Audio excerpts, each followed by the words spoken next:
Hi everyone. In today's lesson, we're going to be looking at long multiplication revision. So what I'm going to do is I'm going to go through this one example with you. I'm going to go through all the three ways that you can do it. So the grid, Napier's bones, and the traditional method. You're then going to copy out the method that you are going to use in the lesson to answer the questions. Now, only a couple of you use the traditional method, I know that. So you need to make sure that if you're picking the traditional method, you understand how to use it. Most of you use one of these, so please make sure you use the right one that's the best method for you. So we're going to start with the grid method. And this is where we split the numbers up into tens and units, and then we multiply two numbers together in each box. So I'm going to start off. I'm going to split up 34. Now what you've got to remember with this one is that you split it up into the tens and the units. So 34 would be 30 and 4. 18 would be 10 and 8. So what I'm going to do now is I'm going to do all four multiplications that I need to do. So you look in this box, you look up and across, and you multiply the two numbers together. So we're doing 30 times 10, which is 300. Okay, the next one, I'm going to do 4 times 10, which is 40. In this box here, if I look up and across, this time I'm doing 30 times 8. Now 3 8s are 24, so I've got 240. And then my last one, 4 times 8 is 32. So what I've got to do now is I've got to add up all the answers that I've got. Make sure you're careful with your place value. If it helps, go from biggest to smallest.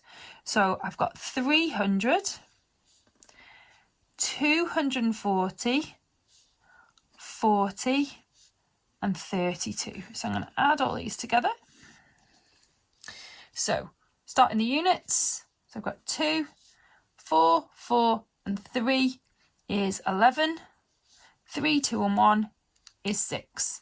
So our answer is 612. Okay, next I'm going to go through Napier's bones. This is where the boxes are split up into tens and units. Okay, so we don't need to worry about splitting them up on the outside. We can just put 3 and 4 and 1 and 8. The drawing of this one is a little bit more tricky, so you've got to make sure you've got your diagonals right. Okay, but actually the multiplications are then easy to do. So in this box here, so we're thinking about the whole box, I'm going to multiply 3 by 1. So it's the same idea as this one. You look up and across and you multiply the two numbers together. So 3 times 1 is 3. Now 3 doesn't have any tens, but it has 3 units, so we split it up like that. Okay, so this one we're going to do 4 times 1, which is 4. This one here now, we're going to do 3 times 8, which was 24. So I put the 2 in the tens and the 4 underneath. So I just split it up like that. And then the last one, 4 times 8 is 32. Now the last part now is to add up the diagonals, starting from the right hand side here. So ignore the numbers on the outside. We're just looking at the numbers that are in the box. So this one here is 2 on its own. This one here is 4, add 3, add 4, which is 11. And I carry my 1. And then this one is 0, add 3, add 2, add 1, which is 6. And this is 0. So our answer is red around this way. Okay, so our answer is 612. Okay. The last method is the traditional one. I would say this is the most difficult one to remember unless you are very good at this one and you've practiced it since primary school. Okay, there are little parts to it that people tend to forget. So we write it out one above the other. So I've got 34 times 18. Okay, so first of all, I'm going to start with the 8. And I'm going to multiply it by both parts. Okay, so I'm going to do 8 times 4, which is 32. So put my 2 down and I carry the 3. my next multiplication is 8 times 3, which is 24, plus my 3 more is 27. Okay, so I've done the units now. Now I'm moving into the tens column.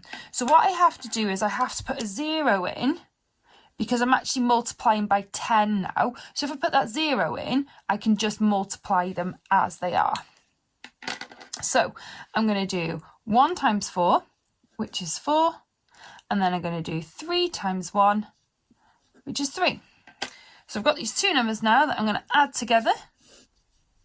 Hopefully it's going to give me the same answer as the others. So 2 add 0 is 2, 7 add 4 is 11, put my 1 down, carry the 1, 2 add 3 add 1 is 6, so 612. So what I want you to do now is I want you to copy down the method that you're going to use in the lesson, and then you're going to have a practice at the questions.